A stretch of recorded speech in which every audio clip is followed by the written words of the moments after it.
प्रधानमंत्री नरेंद्र मोदी आज से 3 देशों की यात्रा पर हैं। जर्मनी, डेनमार्क और फ्रांस की यात्रा पर हैं। इसी क्रम में रविवार देर रात प्रधानमंत्री साल 2022 में अपनी पहली विदेश यात्रा पर रवाना हुए। इस यात्रा के दौरान प्रधानमंत्री जर्मनी, डेनमार्क और फ्रांस के साथ यूक्रेन मुद्दे पर भारत के दृष्टिकोण को लेकर चर्चा करेंगे। विदेश सचिव विनय क्वात्रा के मुताबिक प्रधानमंत्री की यात्रा का मुख्य उद्देश्य यूरोप के प्रमुख देशों के साथ बहुआयामी साझेदारी को मजबूत बनाना है। इस दौरान प्रधानमंत्री 25 कार्यक्रमों में शामिल होंगे।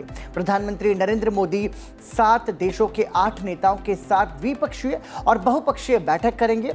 इसके अलावा वह 50 वैश्विक व्यवसायियों से भी बातचीत करेंगे। 3 देशों की यात्रा पर रवाना होने से पहले प्रधानमंत्री ने ब्राजील में 24वें डेफलिम्पिक में भारतीय दल को शुभकामनाएं दी। इस आयोजन के लिए भारत की 11 खेल विधाओं के 65 डेफलिम्पियों का सबसे बड़ा दल ब्राजील में शामिल हो रहा है।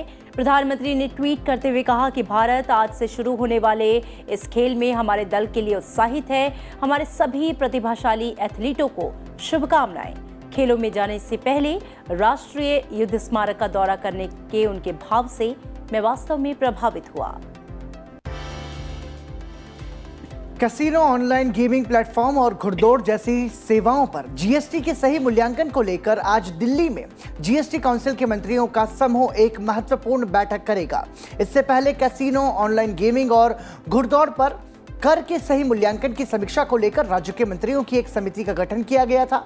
जीएसटी काउंसिल की आज की महत्वपूर्ण बैठक में इन सेवाओं के मूल्यांकन के बेहतर साधनों को अपनाने के लिए कानूनी प्रावधानों में बदलाव की आवश्यकता पर भी फैसला लिया जा सकता है। वर्तमान में कैसीनो, घुड़दौड़ और ऑनलाइन गेमिंग प्लेटफॉर्म पर 18% जीएसटी लगाया जाता है।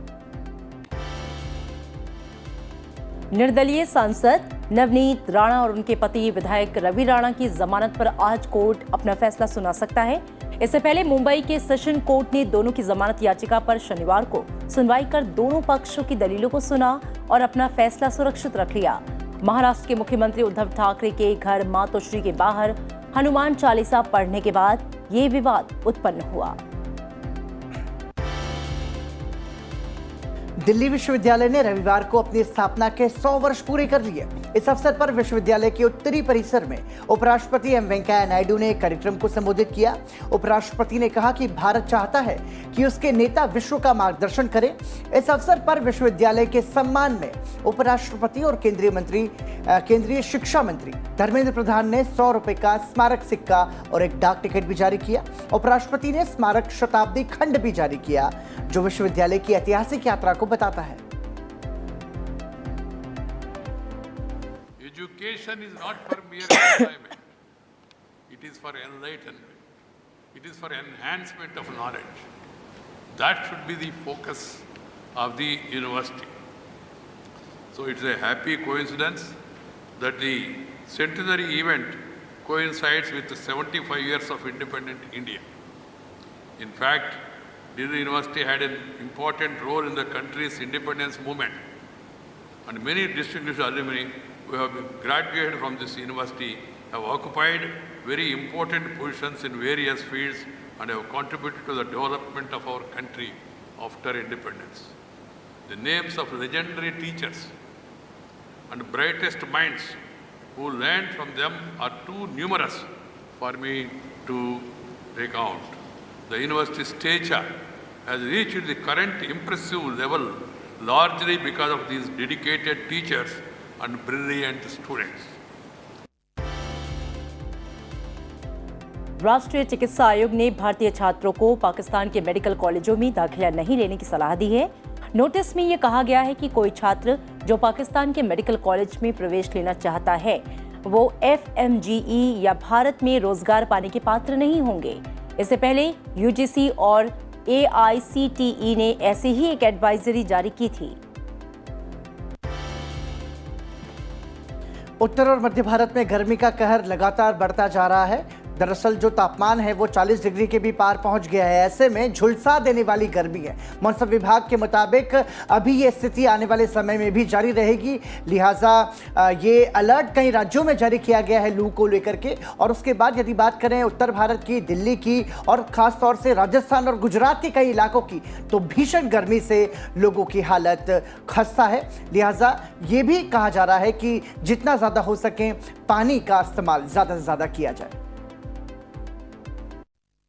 और आइए आप नजर डालते हैं राज्यवार सुर्खियों पर। आयुष मंत्रालय आज से असम के शिवसागर जिले में योग उत्सव का आयोजन कर रहा है। इस कार्यक्रम का आयोजन अंतर्राष्ट्रीय योग दिवस से 50 दिन पहले किया जा रहा है। सैकड़ों लोगों ने आज इस ऐतिहासिक शिवडोल परिसर में योग किया। असम के मुख्यमंत्री हेमंत बिस्वा शर्मा, आयुष मंत्री सर्बानंद सोनोवाल, पूर्वोत्तर क्षेत्र विकास मंत्री जी किशन रेड्डी और असम के स्वास्थ्य मंत्री केशव महंत इस अवसर पर मौजूद रहे।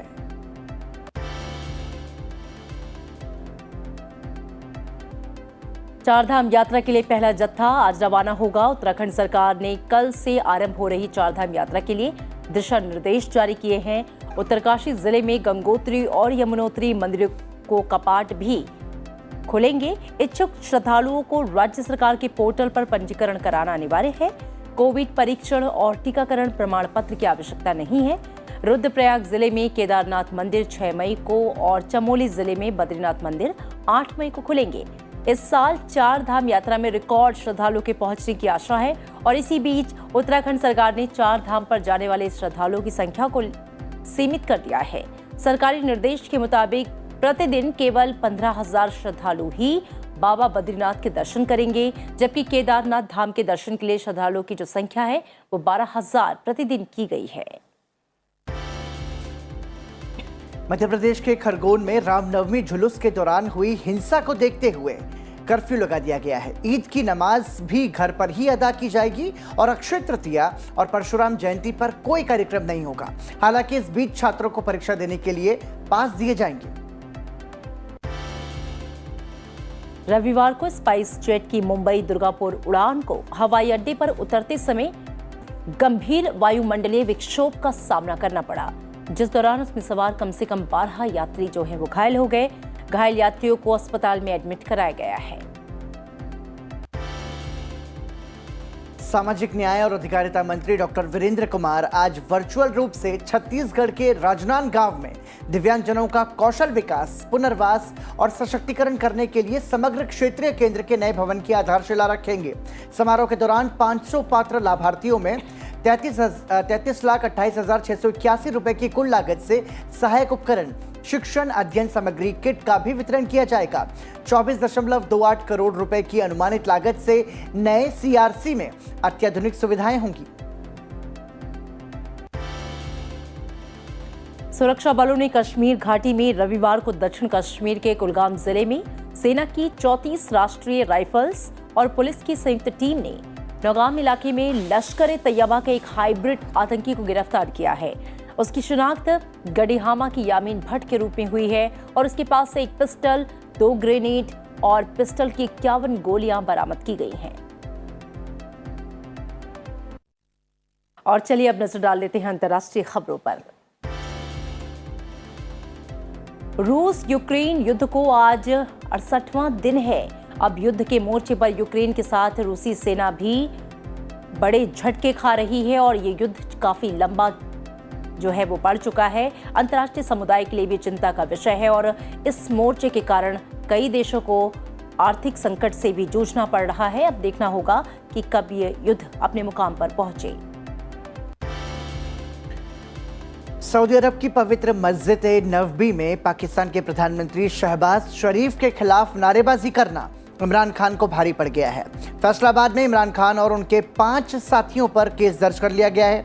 गृह मंत्री राणा सनाउल्लाह ने कहा कि मदीना जैसी पवित्र इबादतगाह पर सियासी नारेबाजी करना एक ऐसा जुर्म है जिसे माफ नहीं किया जा सकता। कनाडा के मरखब में सरदार पटेल की प्रतिमा का अनावरण किया गया है। प्रतिमा का अनावरण वर्चुअल तरीके से भारत से ही शिरकत कर रहे प्रधानमंत्री नरेंद्र मोदी ने किया।